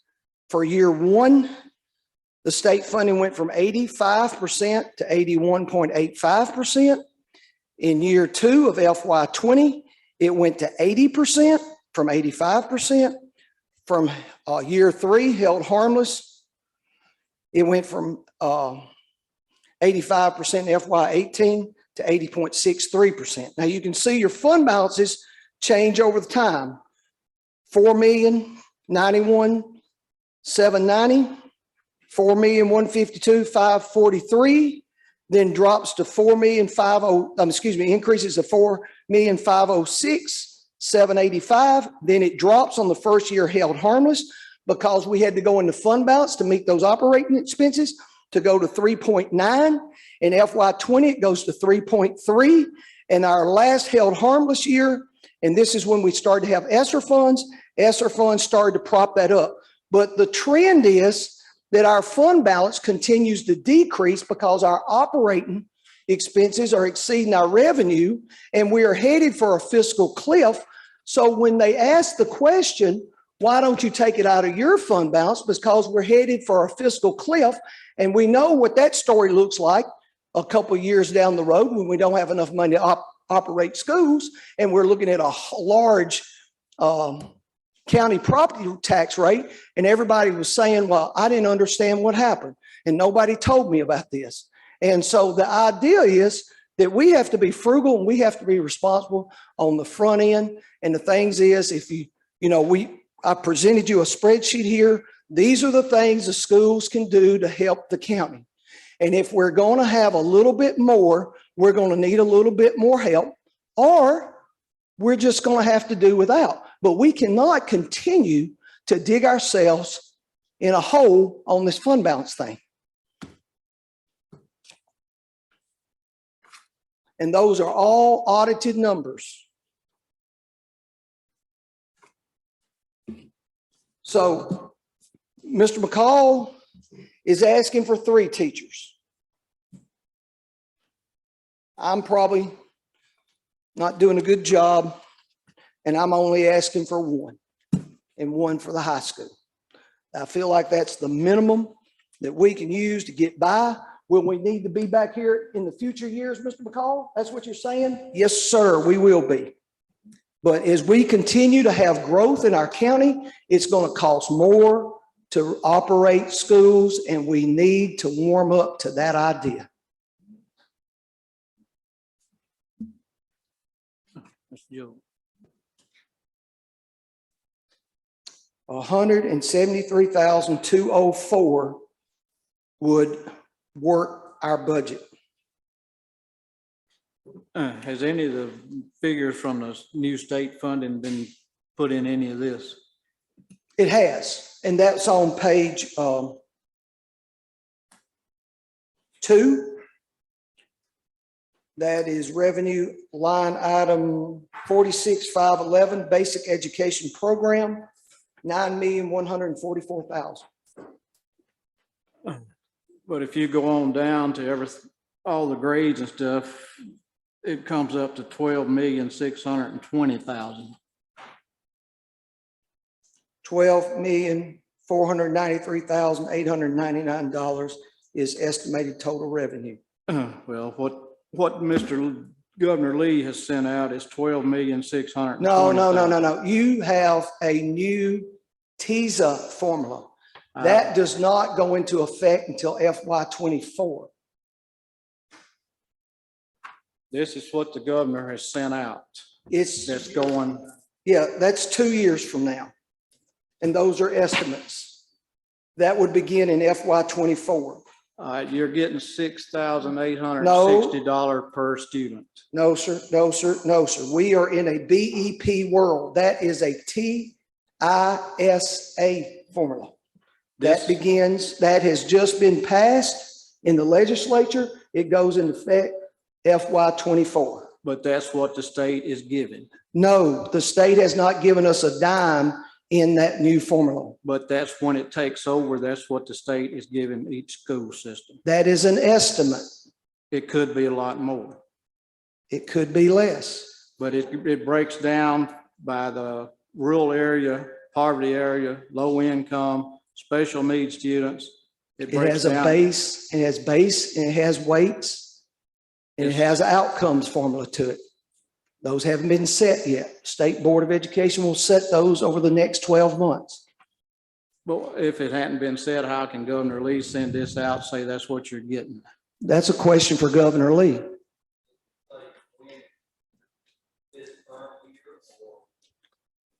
It's got it broke down over the next 7 years of what comes in. Starting the next fiscal year.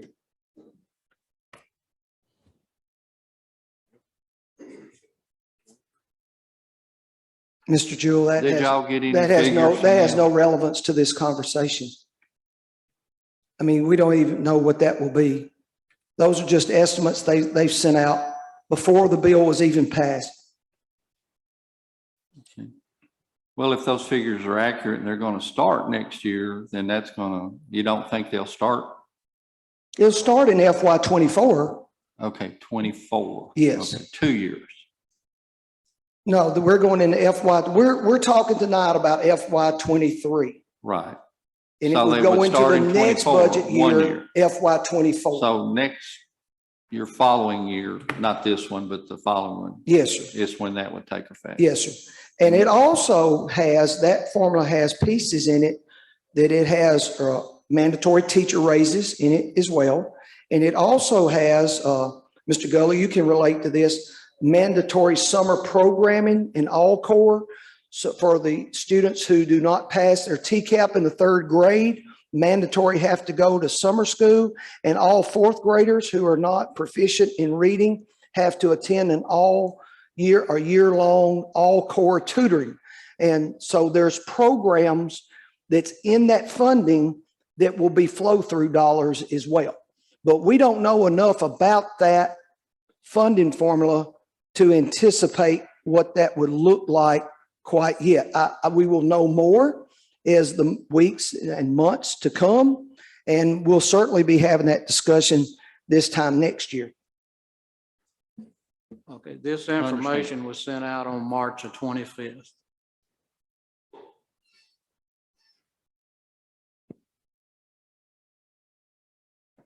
Well, it hasn't taken effect, I'm pretty sure. I think I have to agree with that. I think that's the projected figures that they have, and it would be from everything that we've been told. And one reason we feel like that it would benefit us, at least in the short term. I think you've made that, not putting words in your mouth, but I think you said you thought that it would benefit us. We didn't know when it ends whether it would benefit us, but at least in the initial stages of it, it would probably benefit us some. Honestly, what I see so far is a wash. I mean, they put more money in the TISA. The state put $1 billion in the TISA, and then they split it up on a formula. And obviously, we're going to get more money. But if they took the same amount of money and put it in the BEP, it's about a wash. It's 6 one way and half a dozen another. Are we going to get more money from it? Yes. There's going to be mandatory teacher raises. There's going to be mandatory tutoring programs. There's going to be mandatory summer programs that we're going to have to pay teachers and staff during the course of the summer. And we just need to be very careful that our eyes don't get bigger than our stomach and we start building something that's going to put us on a fiscal cliff that we cannot fix. I think y'all experienced this some when you had your prison money, did you not? You spent it before it all got here, and then we look around at each other. Maybe we should have looked at that differently. We don't need to start spending new money before we are assured of how much it's going to be and what those regulations are going to be. And I'm talking about the TISA formula for FY24. I'm not talking about this budget for FY23. We need to be very careful in the next 12 months about not counting our chickens before they hatch on the new funding formula. Well said. Commissioners, questions, comments? Yes, Mr. Ferguson? I'd like to go back to something that was brought up tonight, and I don't know if Dr. Satterfield would answer this best, or maybe Mr. McCall, but the classroom size that you mentioned earlier, that we're right around 30 students per teacher ratio right now. Is that correct? That's correct for the middle school. Now what we're saying here is there's a difference between what's legal and what's practical. Oh, I understand that. Yes, sir. Okay. I'm with you. I'm understanding that. So what is the state average? Anybody know? The state average on what, Mr. Ferguson? High school, middle school, elementary ratio? I do not know. I know that we're funded. We get a teacher for grades 7 through 12. We get an extra teacher funded for every 35 students. Yeah. So if we have 34 students, we don't get funded for a teacher. Well, so if we were to, if the middle school were to receive 3 new teachers, and those estimates in the fall were at 334, what would our student teacher ratio be at that point? Hold on. Mr. McCall, what do you say? 116 in the grade level? Is that what you said a minute ago? What'd you say? About 20.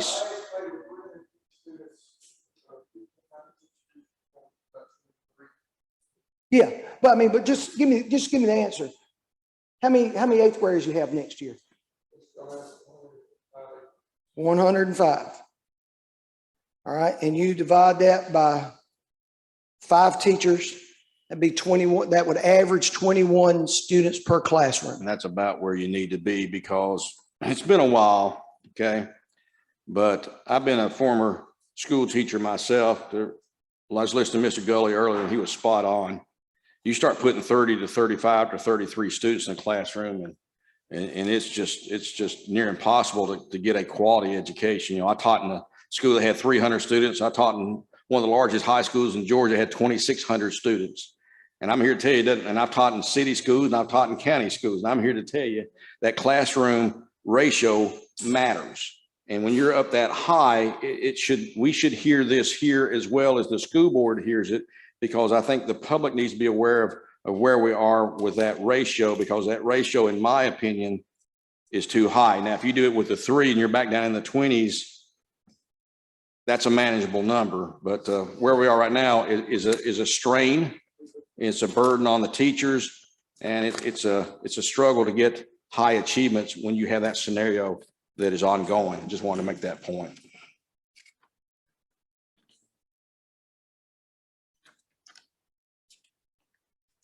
Mr.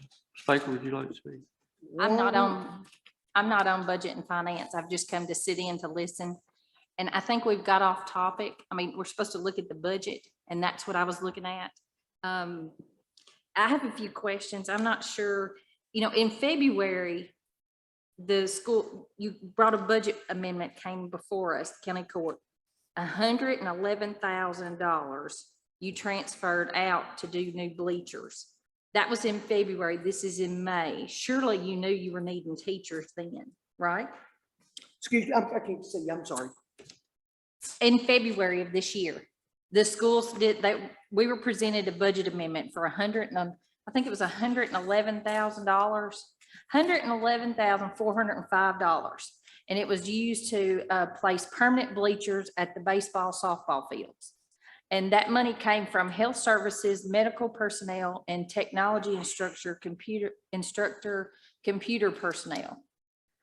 And I don't understand, if you had $111,000 that you could put bleachers in with, but now you're asking for more money for teachers. I'm all for funding the teachers, but I think your budget, you need to look at it. I think there's some stuff that's, you could cut it. It looks like there's a lot of cushion to this budget. Those, I think Mr. Gully may have, I'm sorry. Me? Those funds that you were talking about from that medical personnel came from some of those federal ESSER funds. And in that law, there's not a supplant provision. And so those monies were flowed through that category. So you're saying you use federal money No, to, no, you've passed it no, through? no. I use 141 general purpose funds to do that. I use ESSER funds to pay for the personnel.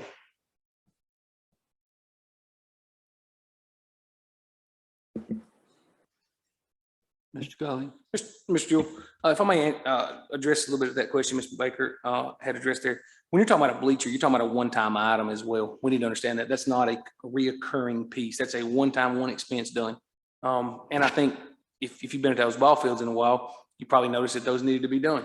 And they'll be there for quite a while, but that is a one-time expense. I mind you, one more point I want to make, and I'm going to hush on this piece is we're fighting over a discussion here of, one thing Ms. Baker said, let's get back to the budget. The school board has come to us and asked for $173,204, about 5 cents, 5.35 cents. We've all discussed it. If I'm doing just the numbers right, we passed here a couple of weeks ago in the committee, about 2 months ago, we passed a salary scale based off of the wage study. We passed the products within inside that piece. Next year, if everybody goes up one step, we'll be looking at about $302,000. That's about 10 cents just to make those steps for next year. Just so that we understand, we're fighting over pennies that we've already said, whoa, these are coming our way. We've already adapted those just for salary increases inside just one department here, our 101 side of things, pretty much. Don't hear me wrong. If I'm looking at the numbers that we've been presented, a 2.5% increase would have cost, if we looked at it on the pay numbers that Miss Amy gave us, I'm looking at ones we received a couple of weeks ago. If anybody wants to see it here in this case, it said with 2023 salary without the 2.5 scale to be $160,470. That's how much it cost us the other day to make that to work. Pretty much. I know it was a little less than that because we backed everybody up one scale. The next one with a 2.5%, if we remember, the wage study had about a 2.35% in it per year increase in the steps. Then that would cost $718.83. That's at $302,000 that I came up with there roughly that I'm discussing here in this case. The school board's come to you and asked for $173,000, 5 cents. I realize it's 5 cents. We need to get back to the budget and let's discuss where you are on that. If you're at a no, hey, you're at a no, but you've heard the presentation of why it's needed. You've heard those pieces. We can discuss it all day long, kick it around. I'll always disagree with a one-time payment being brought into a over and over reoccurring piece. But there's where we are at this point. We've already put those pieces in. I hope everyone looked really, really well. And if I voted no on it back then, not against our people, but the wage study itself and those pieces that went into it, it is a we're going to be talking these numbers every year with that wage study. Everybody understand that part. We're talking 10 cents next year, just each year, over year, if everybody goes up a step each year. Plain and simple, right now with where we are. That's if everybody goes up a step, and is it no different from the school has this career ladder program and the educational, what is it, incentive fund? Don't teachers get that every year? Isn't that reoccurring?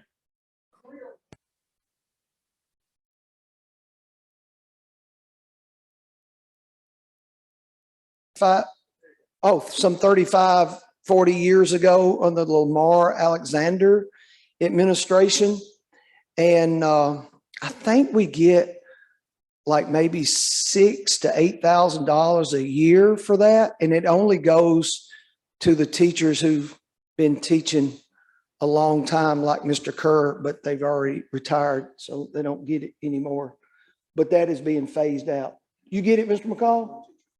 Mr. McCall said he's got one teacher in his building that gets career ladder. But again, that's state money. It's flow through money. We do have to put in our budget, and it should show on the revenue side as well. Okay, your little cost analysis that you gave us, are these figures included in your budget figures? The Your mayor's cooks and office, janitors, 13% or up to $13 an hour, that's 71,000. yes. So they're on this sheet, reflected. on this spreadsheet that I gave you, I don't know exactly, I can't see that well what you were showing, but on the spreadsheet that I gave you, all of those items are in our budget, except the federal funding that cannot be in a 141 budget. Okay, And then the column that says non-reoccurring, which is something that's going to have to be done about the roof, probably. And then the high school parking lot. Everything else is included in that budget. And Mr. Gully is exactly right. if they're We're included in the asking for budget, why, 173,204. if they're included in the budget figures, why did you break them out separately? Where you would know exactly everything that was in that budget. Okay. What So is and if what we is not. If we pass your presented budget, The one that I handed you the one that you handed us, just this evening. that shows that your anticipated total revenues is $11,511,149. And your total expenditures were going to be $13,573,607. Then that's showing that you're going to wind up with a fund balance of $1,449,000. No, I'm sorry, $1,454,570. That budget. No, I would close with a fund balance of $2,475,069. Then that's not the one is that not? I'm No, I sorry. passed out a new one. Am I on the wrong one? Okay, I'm on the wrong one. Okay, let me back up here. These figures are included in this, and you can do this and still wind up with what is a fund balance? What we're asking for is on page 1, Yes, sir. 40110 current property tax of $1,701,881,000. Okay, That's the revenue that we're looking for on county property tax. okay. If you go to page 16 and look at the very last number, the estimated end of the year fund balance would be $2,475,069,000. 69,000. 2,475,069 would be your estimated end of the year fund balance. And you can see the date. It's the budget that says May 10 up on the So top that right. is not reflecting any increase in the property tax? It's What? whatever this body decides to do. What we're requesting is $1,701,881. That is an increase of 173,204. 173,204.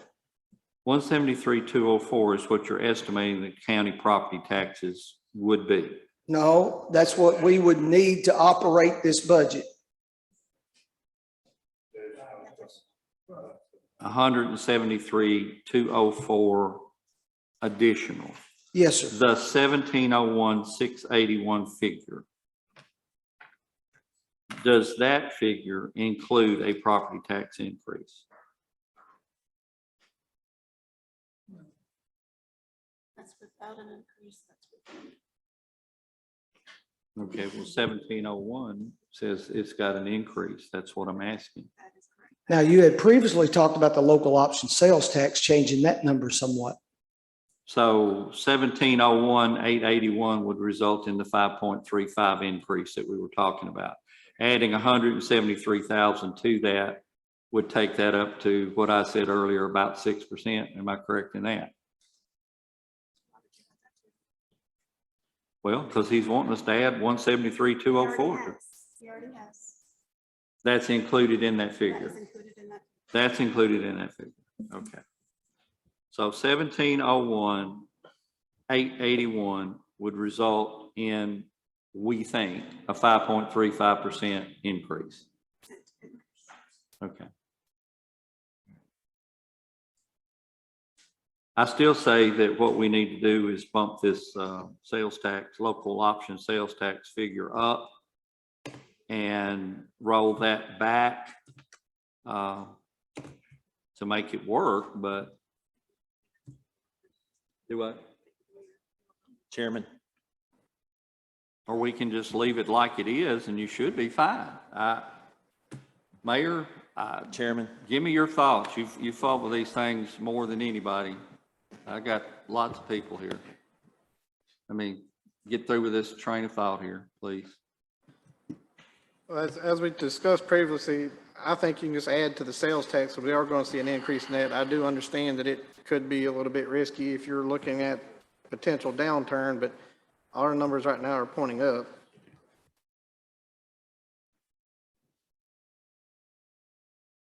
Okay, Mr. Walsh, I believe you were next. Thank you. I mean, I pretty much agree with everything that Dr. Satterfield, Mr. Kerr, and Mr. McCall have said. The one part I can't get past is that total county local option taxes. 2021 was 968,000 plus, 21-22, 984 plus. We know we're growing as a county. I can't see that number going down $159,100 down to 825. If that is pumped up to $1 million, which is 175 over what they want, which cover the 173,204, I'm good with the budget, but that needs to be raised up. That's the only part I can't get past. Mr. Buckmaster, you're recognized. I've been trying to make that motion for about the last 30 Yes. minutes, but I want to remove the 173,204 from the current property tax. Add 175 if I can. If we can't do that, how can we? It's an estimate, so we can do that. And I'll second your motion, Mr. Buckmaster. Since this is their budget, I would assume all we can do is either accept it or reject it. We can work with it. We can set the local taxes, so we can raise these sales taxes that appear to be too low based upon past years. We should do that, I would hope. That's my understanding. Mayor? If I could, Mr. Chairman, the only thing you can do here tonight is set their revenues. You have no say over their expenditures. Your duty is to set their revenue, and if it changes the numbers, they have to go back and work with what you give them. So that's the only thing you're just really can discuss here tonight. Chairman. That was what I was trying to say earlier. Mr. Ford, you were next. I think we're forgetting one thing. We're in the biggest progressive growth that's been in the county in years. If you look at the figures over there, we're already up over 100,000, almost 101,000 or 2,000 from last year. You're gonna have the same growth coming right back at you. I think they'd be fine if you don't put that on there. If you don't, they can come back and we'll give them some more. but it's showing a tremendous budget, a lot more than he had last year. So I don't see what the problem is. Mr. Walsh. I'm understanding that I can do this, so I would like to make a motion to raise the total county local option taxes for 22-23 to $1 million.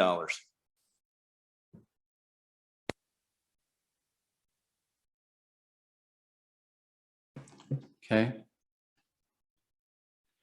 Believe that motion is in order. Is there a second to that motion? Mr. Gregory makes a second.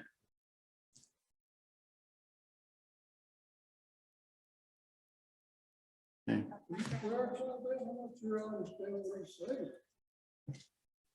We were changing the revenue figures, anticipated revenue figures from 800,000 to $1 million. Sales tax, I'm sorry, sales tax revenue.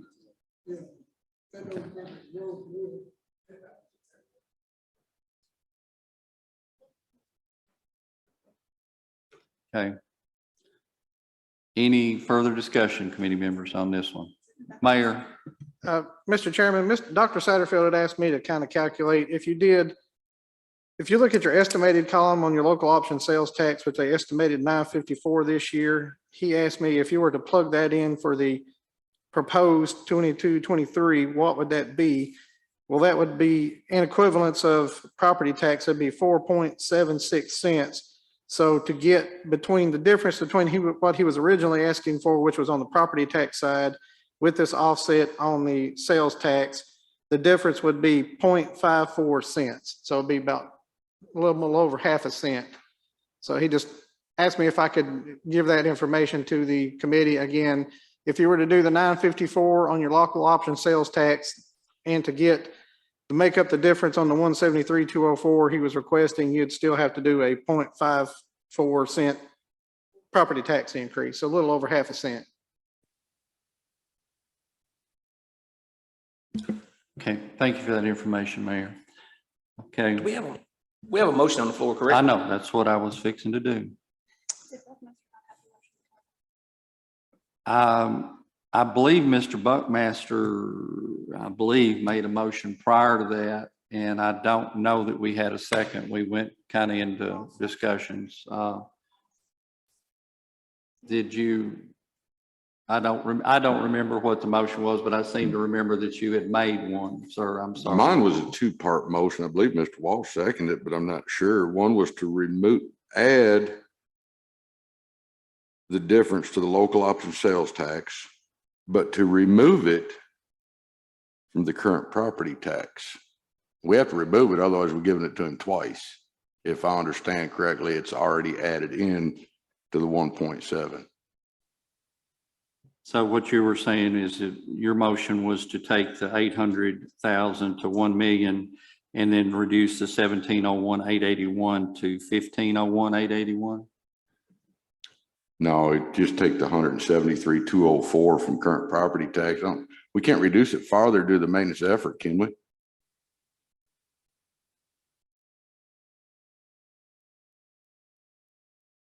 Our maintenance of effort is the total local taxes.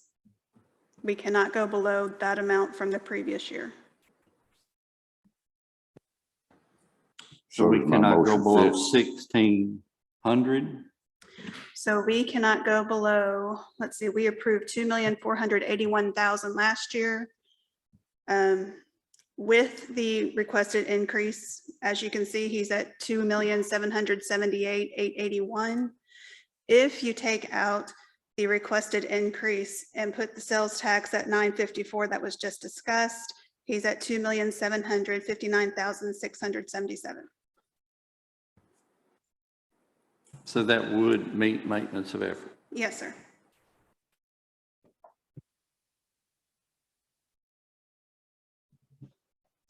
So we're back to your motion, I believe, Mr. Buckmaster. So I amend the motion to match Ms. Thomas's figures. I'm trying to understand exactly what it was. I understand the increase of the county local option tax amount from 800 to 1 million. Is that correct? And what's the second part of that? if I understood y'all correctly, the figure on the presented budget includes the 5.3 odd % tax increase in that 1,701,000. Is that not what I understood? Is a 5% already in there, 5 cents already in there? You have to take that 5 cents back out, or we're approving a 5 cent tax increase to it. So to clarify, you are asking for their property tax to be set at, everybody get their pencils ready, 1,528,677. May I ask what you are wanting the sales tax at? Because I've had a 954,000 thrown at me and a 1 million thrown at me. 973,204.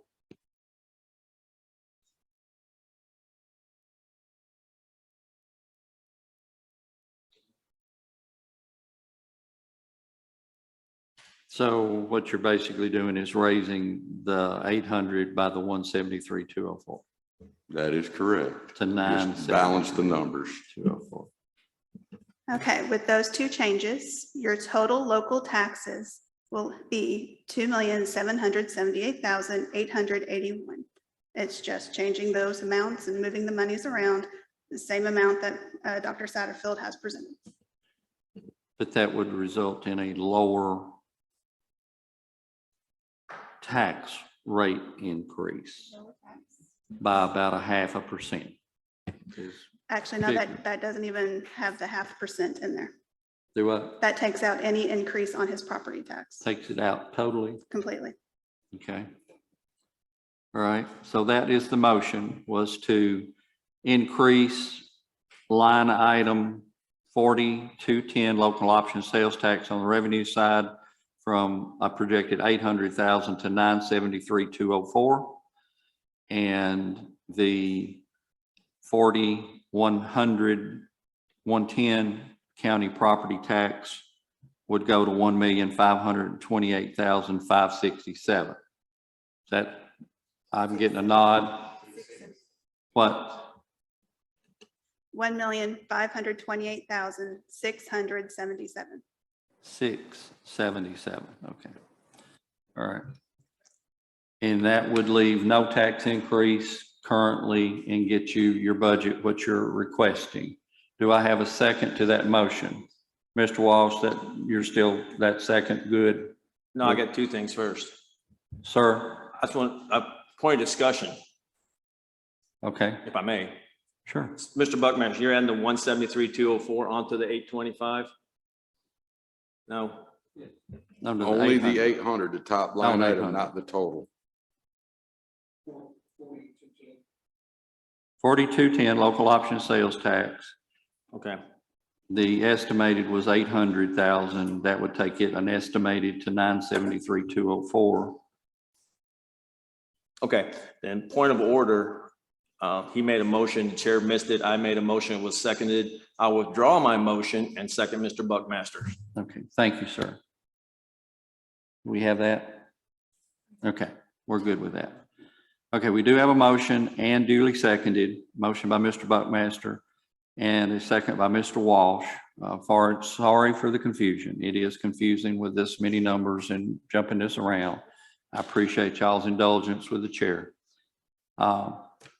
Any further discussion on this? Seeing none, all in favor, let's do a show of hands. Raise your right hand. 1, 2, 3, 4, 5, 6, 7, 8. All opposed? 1, 2, 3. Motion does pass. That's what we'll go with for now, and appreciate everybody's time. Guess we'll see you Monday. Mr. Walsh. Motion to adjourn. We have a motion to adjourn. All in favor? Say aye. Aye. All right.